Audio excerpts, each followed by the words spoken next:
तो hello guys, स्वागत है आपका टेक डूड्स में। और आज मैं आपको बताने वाला हूँ विनवर्ड में इंसर्ट टैब के बारे में। और हमने होम टैब पिछली वीडियोस में कवर कर लिया है। अब हम इंसर्ट टैब के बारे में पढ़ रहे हैं। तो इंसर्ट टैब में जो भी आपकी क्वेरीज वगैरह हैं वो आप कमेंट में भी पूछ सकते हैं, और इस वीडियो को देखने के बाद आपकी क्वेरीज नहीं होंगी, आई एम डैम श्योर। तो सबसे पहले हम विनवर्ड खोल लेते हैं। विनवर्ड मैंने पहले भी खोल रखा, तो एंटर कर देते हैं। ये विनवर्ड खोल देगा लोड होने के बाद।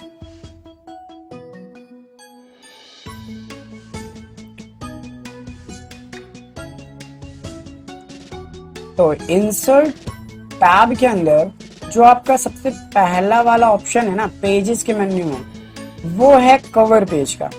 कवर पेज आपको पता ही है, कई सारी बुक्स वगैरह होती हैं हमारी, उसके ऊपर का जो पेज होता है ना उसे कवर पेज बोलते हैं। तो कवर पेज आप यहाँ से बाय डिफॉल्ट फॉर्मेट बने हुए होते हैं, बिल्ट इन फॉर्मेट्स होते हैं यहाँ पे। आप इनका भी यूज करके आप अपनी बुक का कोई कवर पेज बना सकते हैं विदाउट यूजिंग एक्स्ट्रा चीजें। तो मान लीजिए मेरे को ऐसा बनाना है, मेरी बुक ऐसी कुछ इस टाइप की है जिसमें ईयर बहुत ज्यादा बड़ा है 2020, और टाइप द डॉक्यूमेंट टाइटल, यानी बुक का कोई टाइटल अगर आप देना चाहते हैं तो वो दे सकते हैं। मान लीजिए न्यू जर्नी मेरा कोई नॉवल या जर्नल है, न्यू जर्नी मेरी बुक है। और इसको आप सेंटर में कर सकते हैं। ये सिंपली इससे उठाकर, ये तो बॉक्स उठ रहा है, आप इसको क्या कर सकते हैं, अरे यार पोजीशन, हाँ ये गया नहीं गया। तो फॉर्मेट टैब में जाकर अलाइन टेक्स्ट टॉप ना अलाइन सेंटर, ये पूरा वो हो रहा है। तो आप इसे क्या कीजिए, सेंटर में कर दीजिए, सेंटर अलाइनमेंट से। सिंपली होम में सीखा हमने, ठीक है। तो ये ऐसे हम सेंटर में कर सकते हैं टेक्स्ट को। और बाकी आप अपनी कोई भी बुक जो आप बना रहे हैं उससे रिलेटेड चीजें भी यहाँ पर डाल सकते हैं। मान लीजिए आपको कोई और इमेज चाहिए तो फॉर्मेट टैब खुल जाएगा, इस इमेज पे क्लिक करते ही आप यहाँ पे चेंज पिक्चर से कोई और इमेज भी यहाँ पर लगा सकते हैं जो आपकी बुक की होगी। वाह, इसकी लगा देते हैं, ठीक है। तो इसकी इमेज लगा दी हमने, अब हमारी बुक ज्यादा बिकेगी, ठीक है। तो ये एक तरह की बोल सकते हैं, अगर हम बुक वगैरह बना रहे हैं तो उस केस में हमें ये कवर पेज काम आता है। और कवर पेज फ्रंट बोल सकते हैं, बुक का फ्रंट पेज ही होता है, मतलब जिसके ऊपर सारी इन्फॉर्मेशन होती है, बेसिक इन्फॉर्मेशन होती है जिससे लोग बुक खरीदते हैं। तो ये कवर पेज होता है। अब मान लीजिए मेरे को कंट्रोल M से एक नया डॉक्यूमेंट लिया मैंने, और अब अगली कमांड देख सकते हैं, वैसे सेम इसमें भी होता है मोर। अगर आपको और भी चाहिए तो आप उस पर जा सकते हैं, और रिमूव करना है तो उसी वाले को रिमूव भी कर सकते हैं जो मैंने पहले बनाया था। मिनिमाइज करके मैं दिखा देता हूँ। मान लीजिए मुझे इसे रिमूव करना है तो मैं कवर पेज में जाके इसे रिमूव कवर पेज कर सकता हूँ, ठीक है। तो ये रिमूव हो चुका है। अब देखिए जो ब्लैंक पेज है वो हम कब लेते हैं, जैसे मान लीजिए मेरे पास कोई डेटा है। ब्लैंक पेज नाम से समझ में आ रहा है आपको कि कोई भी खाली पेज लेने के लिए हमें इसका काम पड़ता है।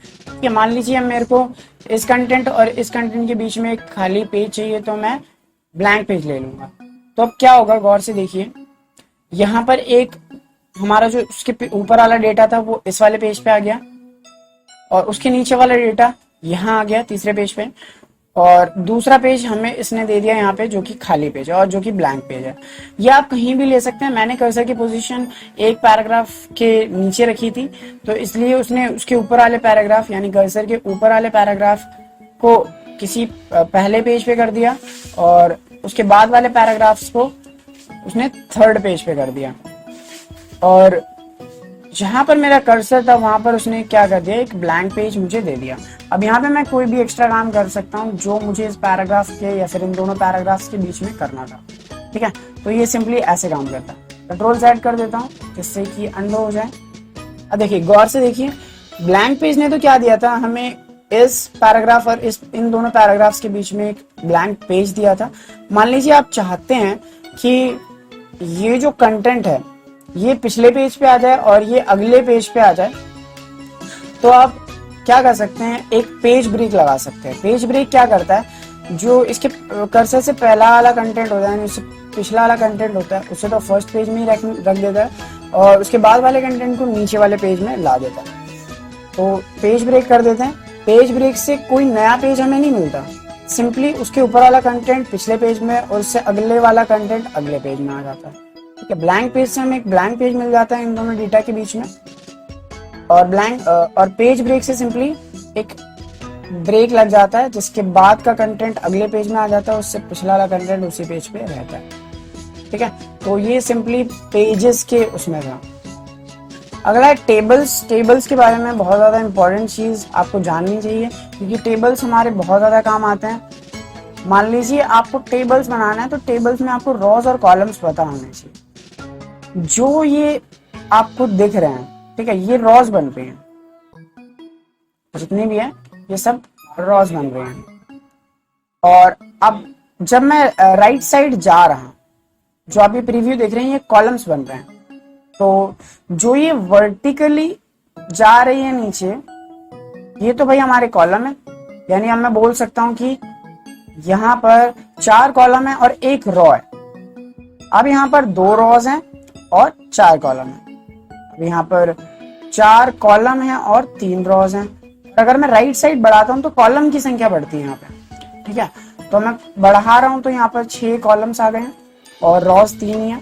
तो रोज और कॉलम का पंगा आपको समझ में आ जाना चाहिए टेबल बनाने से पहले। तो आप यहाँ पर भी टेबल बना सकते हैं जिसका प्रीव्यू आप यहाँ साइड में देख सकते हैं, इनकी मदद से बना सकते हैं आप। वरना आप इंसर्ट टेबल की मदद से यहाँ पर नंबर ऑफ कॉलम्स दे सकते हैं। नंबर ऑफ कॉलम्स कितना रखना चाहते हैं आप, और या नंबर ऑफ रोज कितना रखना चाहते हैं, यहाँ पर दे सकते हैं। मान लीजिए मुझे कॉलम बनाने हैं 3 और रोज बनानी है भाई 5, तो क्या होगा, हमें ये ऑटोमेटिकली इक्वल साइज के कॉलम्स बना के और रोज बना के दे देगा। जैसे अब इसमें देखिए 3 कॉलम्स हैं जो कि मैंने दिए थे और 5 रोज हैं जो कि हॉरिजॉन्टली जा रही हैं। वर्टिकल वाले जो हैं ये हमारे कॉलम्स हैं और जो हॉरिजॉन्टली जा रहे हैं ये हैं हॉरिजॉन्टली जो जा रहे हैं। ठीक है, ये जो हॉरिजॉन्टली जा रहे हैं ये हमारी रोज हैं। ठीक है, तो यहाँ 5 रोज हैं और यहाँ पर 3 कॉलम्स हैं। तो ये इस तरह से हम इसमें देख सकते हैं। ठीक है, तो अब मैं इसे डिलीट करना है तो यहाँ पर डिजाइन में जाएंगे, नहीं डिजाइन में लेआउट में जाएंगे और यहाँ पर डिलीट टेबल कर देंगे। अगर आपको सिर्फ रॉज या कॉलम्स डिलीट करनी है तो यहाँ से भी कर सकते हैं, वरना डिलीट टेबल कर दीजिए, पूरा डिलीट होता है। वो एक्स्ट्रा टैब्स आते हैं फॉर्मेटिंग वगैरह के लिए हमारे, जब हम कोई ऐसा ऑप्शन ले लेते हैं जिसमें फॉर्मेटिंग की जरूरत होती है। ठीक है, तो ये तो इंसर्ट टेबल में था। ड्रॉ टेबल में भी सिंपली यही काम होता है, बस हम अपने अकॉर्डिंग, यानी मेरे को कितना बड़ा टेबल चाहिए उसके अकॉर्डिंग मैं अपना टेबल बना सकता हूँ। मान लीजिए मुझे फर्स्ट ड्रॉ भाई इतनी छोटी चाहिए और ये जो रॉज एक कॉलम है मैंने बनाया कॉलम, और यहाँ पे जो फर्स्ट कॉलम है वो सीरियल नंबर के लिए मैंने छोटा बनाया और दूसरा कॉलम ऐसा। तो ये सुविधा हमें उसमें भी मिल सकती थी, वो बताता हूँ मैं कैसे। ठीक है, तो ये हमने कॉलम बना लिया। आप यहाँ से इसे इरेज भी कर सकते हैं। मान लीजिए आप ये गलत हो गया तो इस पर क्लिक कर दीजिए, इरेजर को क्लिक करके, और फिर आपको यहाँ पर मिल जाएगी। आप यहाँ से इसकी पोजीशन वगैरह भी मतलब इसकी हार्डनेस वगैरह भी देख सकते हैं इन लाइन्सों की।